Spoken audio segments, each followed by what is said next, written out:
नमस्कार दोस्तों, आप सभी का स्टडी फॉर यूपीएससी पीसीएस में स्वागत है। आज तारीख है 11 नवंबर 2025 और आज का डिटेल न्यूज़पेपर आर्टिकल डिस्कशन का वीडियो होगा। ये आज के वीडियो में 4 से 5 टॉपिक को हम लोग पढ़ेंगे और पहला टॉपिक आपको पता ही है कि क्या है।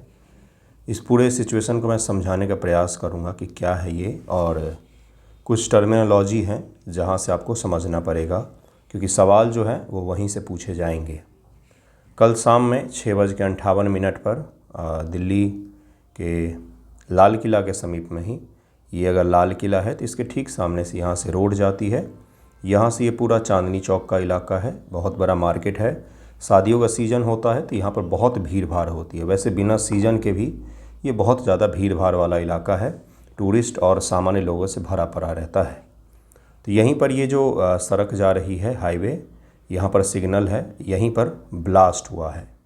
और ब्लास्ट में क्या है क्या नहीं, अभी तक सरकार ने एक शब्द भी नहीं बोला है कि आतंकवादी हमला है या बाहर के देशों का हाथ है, किसका हाथ है किसका नहीं, कुछ भी नहीं कहा गया है। क्लियरली अभी तक नहीं कहा गया। माना जा रहा है कि जैसे मोहम्मद का फिदाइन अटैक हो सकता है, क्योंकि जो कार में सवार था उसकी भी डेथ हुई है ब्लास्ट में। तो देखिए आगे क्या होता है, लेकिन इसमें कुछ टर्मिनोलॉजी है और इस पूरे को हम लोग समझेंगे। दरअसल में कल ही एक डॉक्टर है फरीदाबाद के पास से जिसको गिरफ़्तार किया गया, उसके पास से 350 नहीं बल्कि टोटल जो है 2900 kg अमोनियम नाइट्रेट जो है ये सीज़ किया गया है। एक्सप्लोसिव डायरेक्टली नहीं है बल्कि एक्सप्लोसिव बनाने में इसका उपयोग किया जाता है। इसको हम लोग समझेंगे अमोनियम नाइट्रेट को। तो जब इसको गिरफ़्तार किया गया तो माना जाता है कि इसकी गिरफ़्तारी के बाद ये जो पूरा मॉड्यूल था आतंकवादियों का, वो पैनिक में आ गए और उन्होंने जल्दबाजी में कल दिल्ली का विस्फोट किया है। बल्कि उनका प्लान तो था कि ये 3000 किलो जो एक्सप्लोसिव है इसका यूज़ किया जाए दिल्ली में, और इसका अगर यूज़ किया जाता है तो 3 से 4 किलोमीटर के इलाके जो हैं वो नुकसान होता है उसमें। आप ज़रा इमेजिन कीजिए। तो एक तरीके से जो अभी तक न्यूज़ आ रहा है उसमें यही है कि ये छोटा विस्फोट हो गया बड़े विस्फोट को रोकने के कारण से ही, और पैनिक में ही ये विस्फोट हुआ है। बाकी इससे जुड़े हुए जो भी अपडेट आएंगे वो तो मैं आपको बताऊंगा ही।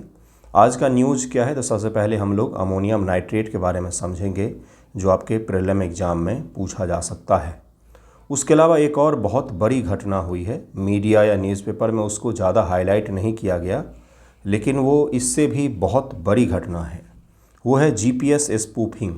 जीपीएस जो होता है इसको स्पूफ करना, मतलब उसके साथ छेड़छाड़ करना, उसमें गलत भ्रामक जानकारियाँ प्रेषित करना जीपीएस स्पूफिंग कहलाता है। और जीपीएस स्पूफिंग जो है ये नई दिल्ली एयरपोर्ट जो है, इंदिरा गांधी इंटरनेशनल एयरपोर्ट, वहीं पर ये घटना घटित हुई पिछले 7-8 दिनों में। जिसके पास से राष्ट्रीय सुरक्षा सलाहकार एनएसए का जो कार्यालय है, इसने इसके जांच पड़ताल के निर्देश दिए हैं और डायरेक्ट एनएसए का जो कार्यालय है वही इसके जांच में संलग्न है कि भाई किस प्रकार से जांच इसका किया जाए, क्या इसके कारण है और किस प्रकार से इससे बचा जाए। तो अगर एनएसए का कार्यालय इसमें इन्वॉल्व है जांच में, तो आप समझ सकते हैं कि कितना बड़ा अपडेट होगा ये जीपीएस स्पूफिंग। इसको एक प्रकार का साइबर अटैक भी माना जा रहा है और ये दरअसल में साइबर अटैक जैसा ही होता है। माना जा रहा है कि हमारे जो 2 पड़ोसी हैं उन दोनों ने मिलकर के किया है, क्योंकि पाकिस्तान जो है उसके अकेले का तो यह काम नहीं हो सकता है। हालांकि अभी तक किसी का भी नाम नहीं लिया गया है सरकार के द्वारा, ना तो किसी को ब्लेम किया गया है, लेकिन ऐसा माना जा रहा है कि ये जो है ये नए प्रकार के युद्ध में इसका उपयोग किया जा सकता है। हमारी वायुसेना के खिलाफ में हमारी वायुसेना के जो विमान होते हैं, फाइटर जेट्स होते हैं, उनको रास्ता से भटकाने के लिए इसका उपयोग किया जा सकता है। तो आज के यही सब टॉपिक होंगे। देखिए पहला टॉपिक क्या है। देखिए सबसे पहला तो यही है कि 2900 kg bomb making chemical seize किया गया है। इसका उपयोग बॉम्ब बनाने के लिए किया जाना था। जिस डॉक्टर को कल फरीदाबाद से गिरफ़्तार हुआ, कल मैंने न्यूज़ में बताया था एटीएस ने गिरफ़्तार किया था एक एमबीबीएस डॉक्टर, दूसरा था वो, ये दूसरा है। इस डॉक्टर को सबसे पहली बार देखा गया था जम्मू कश्मीर में, जैसे मोहम्मद का पोस्टर लगा रहा था ये आदमी। उसके बाद इसकी जांच पड़ताल शुरू हुई तो पता चला कि ये फरीदाबाद में रह रहा है, वहीं पर डॉक्टरी का काम कर रहा है। और उसके बाद फिर जांच पड़ताल में 2900 KG bomb making material, AK-47 assault rifle और अलग अलग चीज़ें उसके पास से बरामद हुई हैं। तो ज़रा हम लोग अमोनियम नाइट्रेट को समझें कि क्या होता है ये, इसका किस प्रकार से उपयोग किया जाता है और क्या यह डायरेक्ट ब्लास्ट कॉज कर सकता है, इसको ज़रा समझेंगे। आपको याद है क्या, 2020 का समय था कोरोना का, जिस दौरान बेरूत जो जगह है, बेरूत का नाम तो आपने सुना, लेबनान का कैपिटल है और भूमध्य सागर के तट पर ही स्थित है। वहाँ के पोर्ट पर एक बहुत ही बड़ा विस्फोट हुआ था। माना जाता है कि नॉन एटॉमिक में अब तक का सबसे बड़ा विस्फोट था वो, जिसने बेरूत शहर के लगभग में बहुत बड़े हिस्से को तबाह कर दिया और 250 से ज़्यादा लोग मारे गए थे और सारा इंफ्रास्ट्रक्चर तबाह हो गया था। उस दौरान भी अमोनियम नाइट्रेट में ही विस्फोट हुआ था। दरअसल में यह डायरेक्ट विस्फोट जो है यह नहीं करता अपने आप, बल्कि एक बहुत ही भीषण ज्वलनशील पदार्थ है जिसको अगर ट्रिगर किया जाए तो अत्यधिक नुकसान पहुंचा सकता है। NH4NO3 एक सफ़ेद क्रिस्टलीय ठोस होता है, ये भी याद रखिएगा, ये इसके फिजिकल और केमिकल गुणधर्म हैं। यह मुख्य रूप से उच्च नाइट्रोजन उर्वरक और औद्योगिक विस्फोटक के रूप में घटक के रूप में उपयोग किया जाता है। उच्च नाइट्रोजन उर्वरक और इंडस्ट्रियल लेवल पर विस्फोटक के तौर पर उपयोग किया जाता है। फरीदाबाद में कोई ऐसी माइनिंग इंडस्ट्री नहीं है और ये आदमी के घर से AK-47 इत्यादि भी मिले हैं। अगर यही नाइट्रोजन ये जो है अमोनियम नाइट्रेट जो है, ये अगर आप झारखंड के झरिया इलाकों में आपके पास से मिलता तो शायद पुलिस कुछ भी नहीं करती, क्योंकि वो इंडस्ट्रियल टाउन है और वहाँ पर इसका उपयोग किया जाता है विस्फोट करने के लिए। लेकिन ये कहाँ से मिला है वो आपको पता ही है। पानी में अत्यधिक घुलनशील होता है और एक मजबूत ऑक्सीकरण एजेंट के रूप में भी कार्य करता है और जब इसमें अगर किसी भी माध्यम से इसको ट्रिगर किया जाए तो बहुत तेज़ गति से विस्फोट करते, बहुत तेज़ गति से जलता है ये। रासायनिक सूत्र इसका NH4NO3 होता है, ये भी याद रखिएगा, ये पूछ सकता है। इसमें नाइट्रोजन की मात्रा अधिक होती है, लगभग 34%, इसीलिए इसका उपयोग जो है वह उर्वरक के रूप में भी होता है। लेकिन 100% प्योर जो अमोनियम नाइट्रेट होता है उसका उपयोग विस्फोटक बनाने के लिए ही किया जाता है, इंडस्ट्रियल लेवल पर भी, और इस प्रकार के टेररिस्ट भी इसका उपयोग करते हैं, जो आपने देखा ही कल दिल्ली पुलिस ने पकड़ा है। दरअसल जम्मू कश्मीर पुलिस ने पकड़ा है, फरीदाबाद से जम्मू कश्मीर पुलिस ने पकड़ा है, जम्मू कश्मीर पुलिस ने पकड़ा है उसको।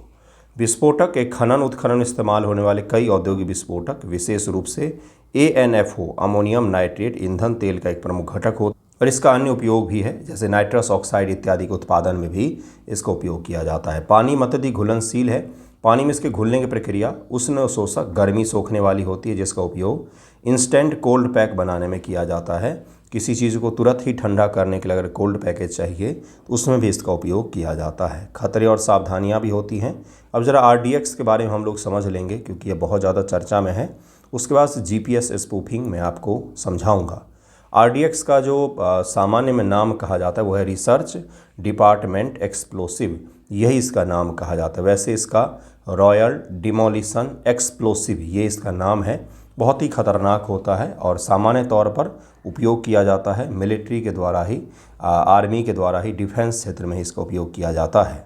इसे साइक्लोनाइट या हेक्सोजेन के नाम से भी जाना जाता है, ये भी याद रखिएगा। ये पूछ सकता है आपसे, इसके दूसरे नाम जो हैं वो पूछ सकता है, इसका ये नाम भी पूछ सकता है आपसे, रिसर्च डिपार्टमेंट एक्सप्लोसिव, तो ये तो आपको याद ही होगा। विस्फोट की क्षमता बहुत ही अत्यधिक होती है, अत्यधिक शक्तिशाली और स्थिर विस्फोटक होता है। इसे अमोनियम नाइट्रेट की तुलना में विस्फोट करने के लिए कम ट्रिगर की आवश्यकता होती है। अमोनियम नाइट्रेट को जितना ट्रिगर करने की आवश्यकता होती है उससे कम इसको आवश्यकता पड़ती है RDX को। इसीलिए RDX का सबसे ज़्यादा उपयोग किया जाता है, क्योंकि यह तुलनात्मक रूप से आसान होता है कैरी करना। इसका विस्फोट भी सुरक्षित होता है, मतलब सुरक्षित तरीके से उपयोग किया जा सकता है। नुकसान भी अच्छा खासा पहुँचाता है। ये उपयोग क्या होता है, एक सैन्य ग्रेड होता है, मिलिट्री ग्रेड विस्फोटक है, जिसका उपयोग मुख्य रूप से सैन्य बम, मिसाइल इत्यादि में किया जाता है। और अक्सर इसे अन्य सामग्रियों के साथ मिलाकर के प्लास्टिक विस्फोटक जैसे C4 बनाया जाता है। C4 जो आसानी से डिटेक्ट भी नहीं होते मेटल डिटेक्टर वगैरह में, इसलिए C4 को सबसे घातक माना जाता है। तो इसके बारे में भी याद रखिएगा। अमोनियम नाइट्रेट एक औद्योगिक रासायन है जिसका उपयोग किया जा सकता है विस्फोटक के तौर पर, जबकि RDX जो है ये विशुद्ध रूप से विस्फोटक ही होता है, तो ये भी याद रख सकते हैं। अब ज़रा GPS स्पूफिंग को समझेंगे। ये इस टॉपिक से तो आपका PT में ही सवाल आएगा, लेकिन GPS स्पूफिंग जो है यहाँ से मेंस में भी सवाल पूछ सकता है। आप इसका उपयोग भी कर सकते हैं, जैसे साइबर अटैक इत्यादि में समझाने में। इलेक्ट्रॉनिक वॉरफेयर भी कहा जाता है इसको, कि इलेक्ट्रॉनिक रूप से सिग्नल को जैम कर देना, सिग्नल को दिग्भ्रमित कर देना, जिसको स्पूफिंग कहा जा रहा है, या उस देश का जो नेविगेशन सिस्टम है उसके ऊपर में अटैक करना। ये जो है ये क्या कहलाते हैं? GPS spoofing. GPS जो है अमेरिका की तकनीक है जिसका उपयोग होता है, जैसे आपके फ़ोन में जो गूगल मैप है वो GPS से ही चल रहा है। क्या हमारे पास अपनी तकनीक है? हाँ है, जिसको नाविक कहा जाता है या नाविक भी कहते हैं। नाविक तकनीक का हम लोग उपयोग करते हैं। अब भारत के द्वारा ही, इसरो के द्वारा बनाया गया नाविक तकनीक है, लेकिन सामान्य तौर पर भी विमानों में जो है वो GPS का ही उपयोग किया जाता है। नाविक सरकार ने मुख्य रूप से डिफेंस के लिए बनाया है, और समुद्र के एरिया में जो हमारे व्हीकल होते हैं उनके लिए उसको ख़ास तौर से बनाया गया है। लेकिन उसका उपयोग तो सरकार के द्वारा भी किया जाता है, लेकिन अक्सर जो है जो ज़्यादा जनरल तरीके से उपयोग होता है वो GPS ही है अभी भी। GPS एक साइबर अटैक है जिसमें नकली या जाली GPS सिग्नल रिसीवर को भेजे जाते हैं, जिससे वो गलत स्थिति, नेविगेशन या समय की जानकारी की गणना करते हैं। दरअसल में यह एक विमान है और यह विमान जो है वो उड़ रहा है, विमान उड़ रहा था। अब इसको जाना था कहाँ? तो यहाँ जाना था IGI पे, इंदिरा गांधी इंटरनेशनल एयरपोर्ट पर जाना था। इसका डेस्टिनेशन कहाँ है? यहाँ। अब GPS स्पूफिंग कर दिया गया। ऊपर से तो रास्ते नहीं दिखते हैं, वो तो GPS सिग्नल के द्वारा ही ट्रैक करते हुए आगे बढ़ते हैं। ऊपर तो कोई लगा नहीं होता साइन बोर्ड की बाएं मुड़े, है ना। तो इसके कारण से इनका GPS सिग्नल को अगर हम बाधित कर दें, यहाँ पर एक स्पूफिंग टावर लगा दिया जाए और उस स्पूफिंग टावर के द्वारा इसका GPS सिग्नल जो है वो बाधित कर दिया जाए और स्पूफ कर दिया जाए, गलत जानकारी इसको भेजा जाए, तो ये इसका डेस्टिनेशन दिखाएगा यहाँ। IGI यहाँ लिखा हुआ दिखेगा और इसका डेस्टिनेशन जो है वो यहाँ दिखाई देगा, जिसके कारण से होगा क्या? ये विमान गलत दिशा में जा सकता है। अब इसके गलत दिशा में जाने से बहुत सारे घातक परिणाम हो सकते हैं, जैसे विमान एक्सीडेंट कर सकता है। मान लीजिए इसमें फ्यूल इतना ही रहे कि एक बार वो एयरपोर्ट तक पहुँचे, उसके बाद से उसके पास मुड़ करके वापस आने का फ्यूल ही ना हो, तो क्या होगा? दुर्घटनाग्रस्त हो जाएगा। अगर फाइटर जेट है तो उसको जहाँ पर अटैक करना चाहिए था वहाँ पर नहीं करके वो कहीं और अटैक करके आ जाएगा। जो मिसाइल होते हैं या ड्रोन होते हैं, अगर उनके साथ स्पूफिंग हो जाए तो क्या होगा भाई? उनके साथ स्पूफिंग हो तो जहाँ उनको अटैक करना चाहिए था उसी जगह पर हो सकता है अपने ही देश में कहीं पर वो अटैक कर दें। इसी को GPS स्पूफिंग कहा जाता है, जिसकी घटना देखी गई इंदिरा गांधी इंटरनेशनल एयरपोर्ट पर। बहुत सारे जो पायलट हैं उन्होंने बोला कि हमें गलत सिग्नल दिखा, हमें गलत दिशा दिख रही थी, जिसके पश्चात से भारत सरकार ने इसके जांच पड़ताल के आदेश दिए हैं। ये नए प्रकार का इलेक्ट्रॉनिक और साइबर वॉरफेयर कहलाता है, जिसमें इलेक्ट्रॉनिक सिग्नल और जो साइबर स्पेस होता है किसी भी देश, उसके साथ छेड़छाड़ की जाती है और उसमें बाधा पहुँचाया जाता है। लेकिन सबसे बड़ी चीज़ है कि GPS स्पूफिंग जो किया गया है ये कोई मिलिट्री के विमान का नहीं किया गया है। सैन्य विमान का किया जाता है तो ठीक है भाई, सैन्य विमान का हुआ है। ये नागरिक विमानों के साथ हुआ है, और नागरिक विमानों के साथ होता है कि आपने युद्ध की जो पारंपरिक रूल होते हैं उसको आपने तोड़ दिया। आप डायरेक्ट सिविलियन पॉपुलेशन को आप निशाना बना रहे थे। कार्यप्रणाली क्या होता है? हमलावर जो होता है, जिसको स्पूफ करना है, जो स्पूफर होता है, वो मजबूत नकली GPS सिग्नल प्रसारित करने के लिए ज़मीन आधारित ट्रांसमीटरों का उपयोग करते हैं, जो वास्तविक उपग्रह सिग्नल को ओवरराइड कर देते हैं। जो ओरिजिनल सिग्नल था उससे ज़्यादा फ्रीक्वेंसी के डुप्लीकेट सिग्नल भेजे जाते हैं, जिससे जो रिसीवर है, प्लेन है, वो जो ताकतवर सिग्नल आ रहा है उसको रिसीव करता है और उसके आधार पर चलना शुरू कर देता है, जिसके कारण से क्या होता है भाई? तो गलत दिशा में वो जा सकता है। GPS रिसीवर इस नकली संकेत को लॉक कर देता है, जिससे गलत स्थान या समय की जानकारी मिलती है। विमान पर प्रभाव: स्पूफिंग के कारण विमान नेविगेशन प्रणाली, जिसमें ऑटो पायलट जो मोड है ये अपने आप ही चलता रहता है। जो पायलट है वो वहाँ पर बैठ जाते हैं, ऑटो पायलट मोड पर डाल देते हैं, जिससे विमान GPS सिग्नल के सहारे अपने आप ही रास्ता लेता हुआ चल रहा होता है। लेकिन अगर नेविगेशन प्रणाली में ही गड़बड़ी आ जाए तो ऑटो पायलट बंद हो जाएगा, है ना। फ्लाइट डायरेक्टर और ऑटो लैंड इत्यादि जो शामिल होते हैं ऑटोमेटिक लैंड करने का, वो सब के सब खराब हो सकते हैं। ये खराबी आ सकती है, इसके परिणाम से विमान गलत दिशा में जाने लग जाते हैं। कॉकपिट नियंत्रण भ्रम, झूठी चेतावनी इत्यादि कई सारी चीज़ ऐसी हो सकती हैं जो किसी भी विमान के लिए सही नहीं हो सकता है। अंततः हो सकता है कि एक्सीडेंट हो जाए, गलत जगह पर लैंड कर जाए, टकरा जाएं आपस में विमान, ये सब चीज़ें भी हो सकती है। जैमिंग से अंतर होता है। जैमिंग और स्पूफिंग अलग अलग होता है। जैमिंग का मतलब होता है नेटवर्क ही आप तक नहीं पहुंच रहा है। जैमर होता है, जैसे हम लोगों के कॉलेज वगैरह में जैमर लगे होते थे कि भाई बच्चे जो हैं वो हॉस्टल के बाहर जो हैं इंटरनेट एक्सेस रात के बाद नहीं कर सकें, शाम से जैमर ऑन हो जाता था। जैसे अगर आप 26 जनवरी वगैरह में 15 अगस्त, हाँ 26 जनवरी में अगर आप परेड देखने जाएंगे दिल्ली के पास राजपथ पर, तो वहाँ पर क्या होता है, प्रधानमंत्री की जो गाड़ी आती है, तो प्रधानमंत्री गाड़ी के काफ़िले में एक जैमर भी शामिल होता है जो आस पड़ोस के सारे सिग्नल को जैम कर देता है। आपका फ़ोन काम ही नहीं करेगा। यूपीएससी की एग्ज़ाम देने जाते होंगे तो सेंटर के आसपास में नेट चलता ही नहीं है। क्यों नहीं चलता है? क्योंकि जैमर लगा होता है सेंटर में, हर दूसरे रूम में BEL लिखा, भारत इलेक्ट्रॉनिक्स लिखा हुआ जैमर लगा होता है। उसका काम क्या होता है? सिग्नल तक आपकी पहुंच को बाधित कर देता है। लेकिन ये सिग्नल तक पहुंच को बाधित नहीं कर रहा है, बल्कि सिग्नल पहुंच रहा है आप तक, वो गलत सिग्नल है। ठीक है, वो गलत सिग्नल है जो आपको भ्रमित करने के लिए आप तक पहुंचाया जा रहा है। तो ये दोनों में अंतर को याद रखिएगा, क्योंकि कई बार प्रीलिम एग्जाम में ना वो डिफरेंस आपसे पूछ लेंगे कि इन दोनों में क्या डिफरेंस है। जैमिंग, एक स्टेटमेंट जैमिंग वाला दे देंगे और एक स्टेटमेंट जो है स्पूफिंग वाला दे देंगे। यूपीएससी में खास तौर से ये चीज़ होता है, तो वहाँ पर आपको पहचानना होगा कि कौन सा सही है कौन सा गलत। इसके कारण से इसमें अंतर को याद रखिएगा।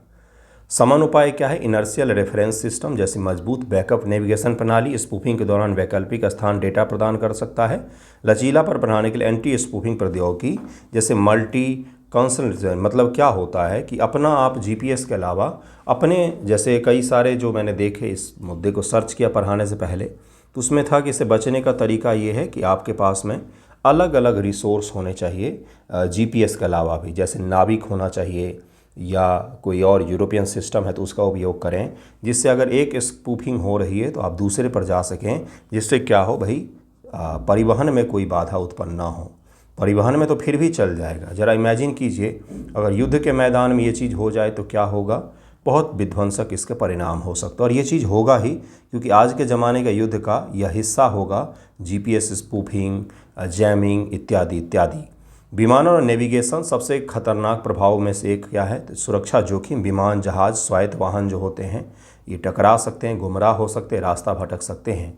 गलत स्थिति और ऊंचाई, उनको ऊंचाई का ही पता नहीं चलेगा, उनका पोजीशन का ही पता नहीं चलेगा, कहाँ जाना है यही नहीं पता चलेगा, और घूमते रहेंगे कई बार एयर में। एयर ट्रैफिक कंट्रोल में भी व्यवधान उत्पन्न हो सकता है। पहला जो है प्रभाव में वो क्या है, विमानन और नेविगेशन पर क्या प्रभाव पड़ सकता है, तो उसमें 3 पॉइंट आप लिख सकते हैं। सुरक्षा और सैन्य संचालन पर क्या प्रभाव पड़ सकता है। सैन्य धोखा, अभी मैंने आपको समझाया कि अगर मान लीजिए कोई फाइटर जेट है या हमारे ड्रोन है या हमारे मिसाइल है जो जीपीएस का उपयोग करते हैं, वो अगर यहाँ से निकलते हैं, जीपीएस स्पूफिंग हो जाता है, वो रास्ता भटक जाते हैं, तो वहाँ तो कोई पायलट नहीं बैठा हुआ है मिसाइल के ऊपर में कि भाई जीपीएस स्पूफिंग हो रहा है, ऑटो पायलट से मैनुअल मोड में ले आते हैं। वहाँ तो वो दिग्भ्रमित अगर हो गया तो भ्रमित होकर कहीं अटैक कर सकता है। जहाज़ या विमानों को जानबूझकर गलत समुद्री हवाई क्षेत्र में भेजा जा सकता है, जिससे अनजाने में सीमा उल्लंघन हो सकता है और उसके बाद से देशों के बीच में तनाव हो सकता है। महत्वपूर्ण बुनियादी ढांचा, दूर संचार और डेटा सिंक्रोनाइजेशन। जीपीएस का उपयोग दूर संचार नेटवर्क में डेटा को सिंक्रोनाइज करने के लिए किया जाता है, जिससे क्या होगा, ये सब भी बाधा उत्पन्न हो सकता है। नागरिक और वाणिज्यिक उपयोग, जैसे परिवहन सेवाएं, टैक्सी, राइड शेयरिंग सेवाएं जैसे ओला, उबर इत्यादि पर गलत लोकेशन दिखा जा सकता है, जिससे क्या हो सकता है, डे बाय डे जो आपका लाइफ है वो भी प्रभावित हो सकता है। स्मार्टफोन ऐप्स में भी जीपीएस का उपयोग होता है, तो इसमें भी प्रभाव पड़ सकता है। इसको याद रखिएगा जीपीएस स्पूफिंग को। क्या इससे बचने के तरीके हैं? बचने का तरीका ये है कि जो NTRO क्या है, तो भारत सरकार का एक टेक्निकल रिसर्च ऑर्गेनाइजेशन है जो R&AW के साथ मिलकर के काम करती है, और ये मुख्य रूप से सैन्य दृष्टिकोण से टेक्निकल चीज़ों का डेवलपमेंट करती है। जब इससे पूछा गया तो इसने बताया जो तरीका वो यही है कि हम इसको ट्रैक कर सकते हैं कहाँ से सिग्नल आ रहा है, और उसका हार्ड किल कर सकते हैं, यानी कि उसको टारगेट करके हम उड़ा सकते हैं, जो स्पूफिंग कर रहा है वहाँ को उड़ा सकते हैं। दूसरा ये है कि हम दूसरे तरीक़ों को अपनाएं, यानी कि हम अपने सिस्टम को अपनाएं या दुनिया के दूसरे सिस्टम को अपनाएं, या फिर इसके तरीके बचने के भी खोजे जा रहे हैं। तो ये कुछ आपको याद रखना पड़ेगा। नेक्स्ट जो टॉपिक है वो है भारत का 94th रामसर स्थल बन गया है बिहार का गोगाबिल झील। बिहार का गोगाबिल झील कहाँ पर है तो ज़रा वो भी देखते हैं। बिहार में अब कुल 6 रामसर स्थल हो गए हैं। आप 5 के नाम बताइएगा कृपया करके, अगर आपको याद हो। छठा गोगाबिल झील है, प्लीज़ बताइएगा। जिससे यह तमिलनाडु और उत्तर प्रदेश के बाद तीसरे स्थान पर आ गया है। भारत में एशिया में सबसे अधिक रामसर स्थल है। रामसर कन्वेंशन 1971 के तहत में वैश्विक स्तर पर यूके का 176 है, मैक्सिको में 144 हैं, उसके बाद से भारत में 94 बन गए हैं। रामसर क्या है? 1971 में ईरान में एक जगह है रामसर, वहाँ पर कन्वेंशन हुआ था जहाँ पर वेटलैंड का मतलब क्या होता है? वेट का मतलब होता है भीगा हुआ, वेटलैंड मतलब भीगा हुआ स्थल, जहाँ पर पानी और स्थल दोनों हो।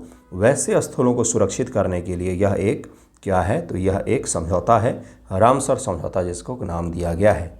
दरअसल में ये जो लैंड और समुद्र वाला लैंड और वाटर वाला एरिया होता है, कहीं पर भी हो, नदी किनारे हो, समुद्र किनारे हो, आर्टिफिशियल हो या मैनमेड नहीं होकर नेचुरल हो, ये प्रकृति के लिए बहुत ज़्यादा उपयोगी होते हैं, क्योंकि यह बहुत बड़े स्तर पर जैव विविधता को संरक्षित करते हैं, पानी की सप्लाई करते हैं, पानी ग्राउंड वाटर रिचार्ज में भी बहुत बड़ी भूमिका अदा करते हैं, जिसके कारण से इसको लेकर के एक अलग से दुनिया भर में कन्वेंशन ही साइन किया गया है, रामसर जिसका नाम है। गोगाबिल झील बिहार का पहला सामुदायिक अभयारण्य है। यह राज्य का 15वां संरक्षित क्षेत्र भी है। यह सिंचाई हेतु जल निकासी, मत्स्य पालन, नौ परिवहन इत्यादि कई सारी चीज़ें की जाती है। गोगाबिल झील बिहार के कटिहार के ट्रांस गंगा मैदान में स्थित है। एक्सबो गोमुख आर्द्रभूमि है। गोमुख तो जानते ही होंगे, एक्सबो जानते होंगे, गोखुर झील जिसको कहा जाता है। ये नदी बह रही है। अब नदी ने यहाँ से यहाँ जो बह रही थी ये बंद हो गया, अभी डायरेक्ट यहाँ से यहाँ बहने लग गई। तो यहाँ से क्या होगा भाई, इस प्रकार से बह जो रही थी वो अब ऐसे बहने लग गई, जिससे ये जो आपका छूट गया, ये गाय के खुर जैसा होता है, तो गोखुर झील इसको कह दिया जाता है। ये मैदानी भाग में जो नदियाँ आती हैं, पहाड़ से निकलने वाली बारहमासी नदियाँ, उनकी एक विशेषताओं में से एक माना जाता है।